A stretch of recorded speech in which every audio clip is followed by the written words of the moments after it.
ഇപ്പോൾ നമ്മളൊന്ന് മണ്ടപ്പുറ്റാണ് ഉണ്ടാക്കാൻ പോണത്. അതിന് ഞാൻ ഒരു കപ്പ് ചെറുപയർ എടുത്തിട്ടുണ്ട്. ഒന്ന് വറുത്തെടുക്കാം. ഇതൊന്ന് തരിതരിയായി പൊടിച്ചെടുക്കണം. തരിതരിയായി ഞാൻ പൊടിച്ചെടുത്തിട്ടുണ്ട്. ചൂടാറിയതിന് ശേഷം പൊടിക്കേണ്ടത്. അത് പൊടിക്കുന്നതിൻ്റെ കൂടെ ഞാനൊരു ചെറിയ കഷ്ണം ചുക്കും കുറച്ച് ഏലക്കായ ഇട്ടിട്ടുണ്ട്. ഇനി നമുക്കതൊന്ന് തരിതരിയായി പൊടിച്ചെടുക്കാം.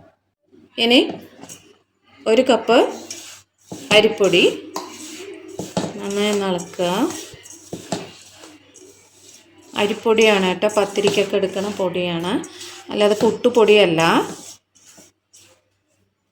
ഇനി ഇതിലേക്ക് തേങ്ങ ഒരു മുറി തേങ്ങ ഫുള്ളായി എടുത്തിട്ടുണ്ട്.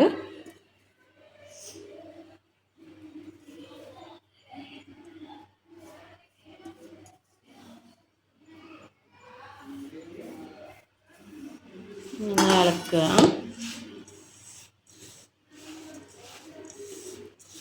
ഇതിൽ ആവശ്യത്തിനുള്ള ശർക്കര,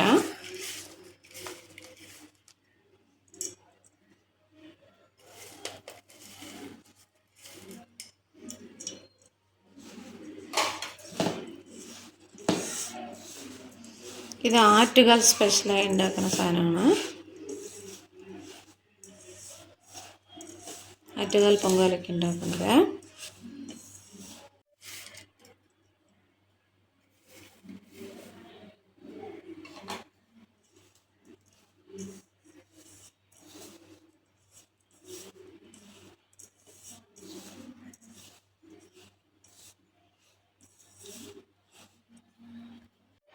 നെയ്യ് കുറച്ച്, ഇതിലേക്ക് കുറച്ച് നെയ്യ് ഒഴിക്കുക.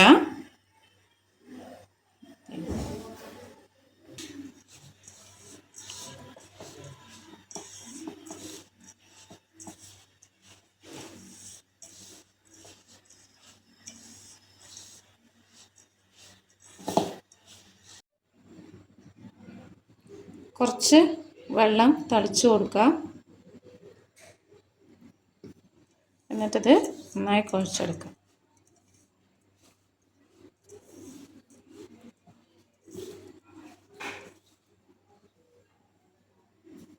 അപ്പോൾ ഇങ്ങനെ ബോൾസ് ആക്കുക. അപ്പോൾ അത് ആവിയിൽ വെച്ച് വേവിച്ചെടുക്കാം നമുക്ക്. അപ്പോൾ നമ്മുടെ മണ്ടപ്പുറ്റ് റെഡി ആയിട്ടുണ്ട്. അപ്പോൾ ഇതെല്ലാവരും ഒന്ന് ട്രൈ ചെയ്ത് നോക്കുക. ലൈക്ക് ചെയ്യുക, ഷെയർ ചെയ്യുക, സബ്സ്ക്രൈബ് ചെയ്യുക, കമൻറ്റ് ചെയ്യുക. Okay, thank you.